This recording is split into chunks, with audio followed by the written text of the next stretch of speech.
Alors on va commencer par faire un schéma avec on va commencer par la partie puissance, hein, donc l'alimentation, neutre, L1, L2, L3. Et puis on va dessiner un départ moteur, voire 2, voire 3, on va voir tout ça. Alors ce qui est important avant de commencer, c'est de se mettre sur un pas de grille de 4 mm. Ça vous évitera bien des soucis par la suite. Alors on va commencer, donc on va aller ici tout simplement pour placer un composant, un symbole. Donc alors j'y étais directement dessus, mais bon, je vous présente quand même la partie bibliothèque de composants. Il faut éviter d'utiliser les composants, les symboles qui commencent par des pointillés, qu'ils soient M ou X. Ce sont en fait des symboles qui sont définis en tant que maître ou esclave, M pour maître et X pour esclave. Alors c'est très intéressant, mais à condition de savoir s'en servir. Sachant que de toute façon, si on travaille avec les symboles plus classiques, on va pouvoir également définir des notions de maître et d'esclave. Alors je vais aller dans la partie arrivée et départ, donc je vais choisir le départ qui m'intéresse, bon, c'est ça. Je fais OK et je le place.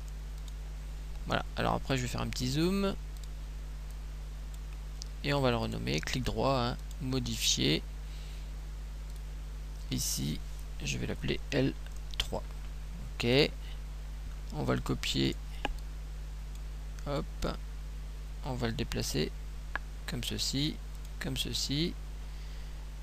et comme ceci. Alors échappe pour arrêter tout, et puis par contre vous voyez ça reste à l'écran. Alors vous avez la possibilité d'appuyer là-dessus, c'est pour rafraîchir l'écran, ou alors barre d'espace tout simplement pour nettoyer.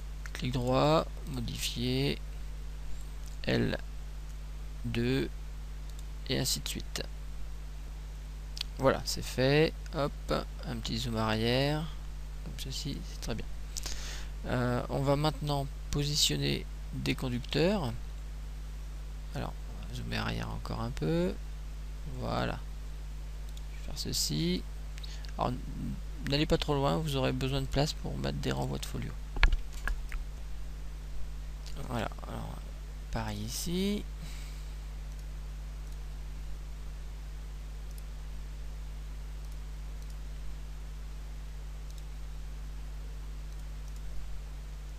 Alors on se rend compte qu'on aurait pu déplacer tout ceci, donc plutôt que les déplacer un par un, on peut faire clic droit déplacer. Alors attention, hein. Je vais faire un petit zoom.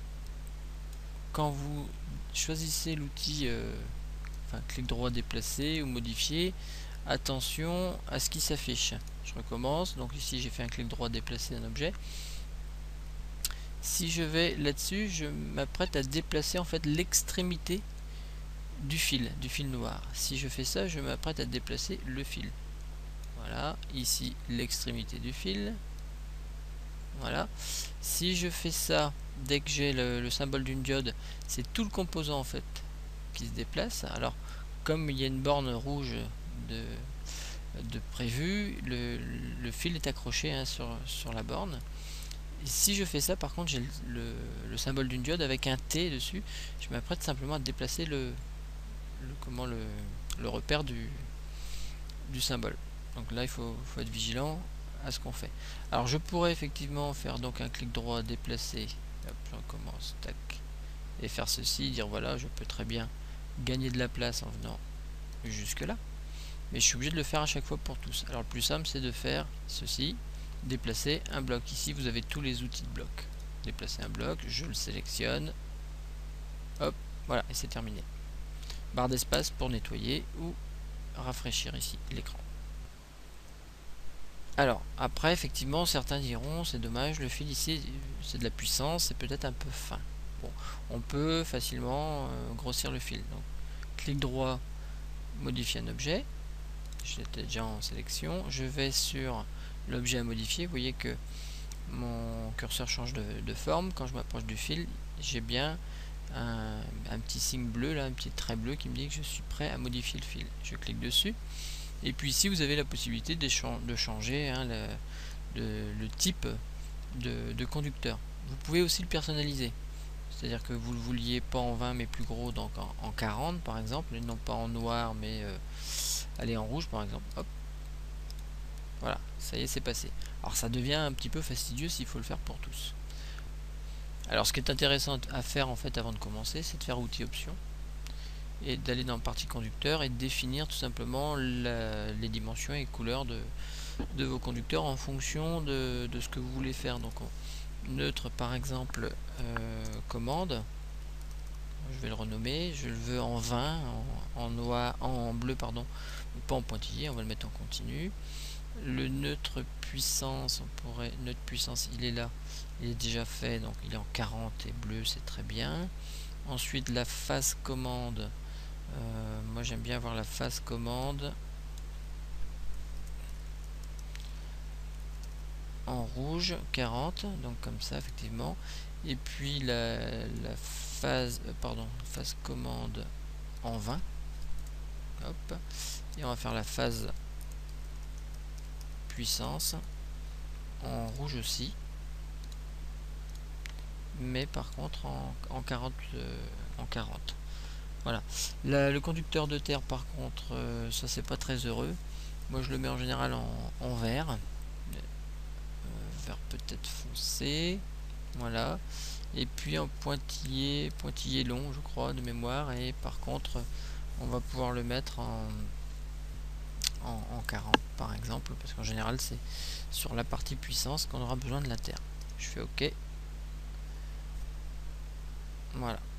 Donc clic droit, hop, modifier, j'y étais déjà. Donc ici, normalement ça a pris effet, donc c'était une phase puissance.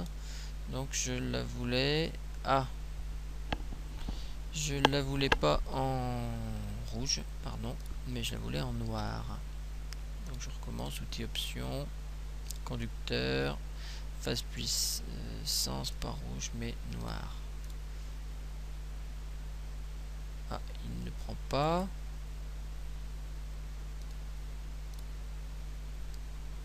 On dirait un violet. Ah oui, c'est un violet. Voilà, ok. Bon, voilà. Ok, ça va être mieux comme ceci.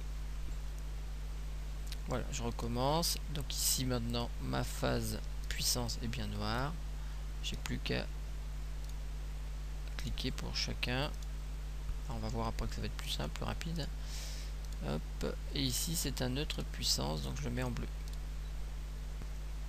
Alors on va commencer par positionner un interrupteur sectionneur en tête. Donc ici, on va aller ici, partie insertion de composants.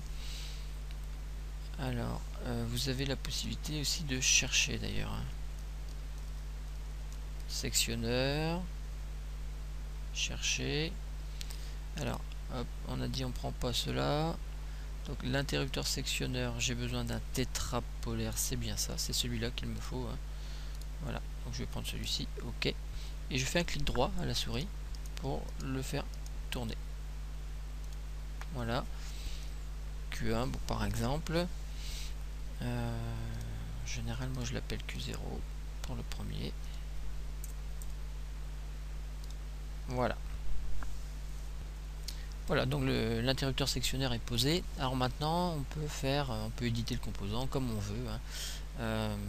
On peut redéfinir l'emplacement des différents numéros de borne, également la police. Donc on fait clic droit, hein, toujours pareil, modifier un objet. On va sur l'objet qu'on veut modifier. Vous avez différents onglets à votre disposition. Ici, vous avez la possibilité de renseigner différents champs avec la possibilité de les rendre visibles, invisibles, les centrer à gauche, à droite, définir la police. Pareil ici. Sur la partie broche, en fait, c'est ce qui va nous intéresser.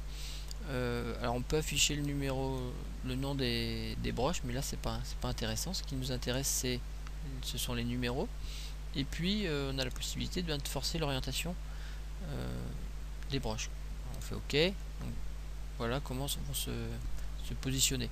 Bon, ici c'est peut-être pas forcément très utile. Je fais CTRL Z pour annuler. Je retourne dans l'édition de mon composant.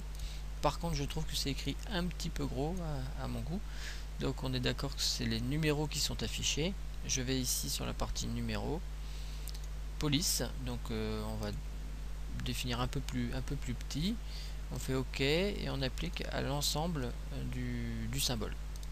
Voilà, donc du coup, alors barre d'espace, hein, pour rafraîchir, du coup je me retrouve avec un symbole qui est quand même avec des numéros de borne un peu plus adaptés. Clic droit déplacer ici, je vais recentrer Q0. Voilà. barre d'espace toujours pour rafraîchir.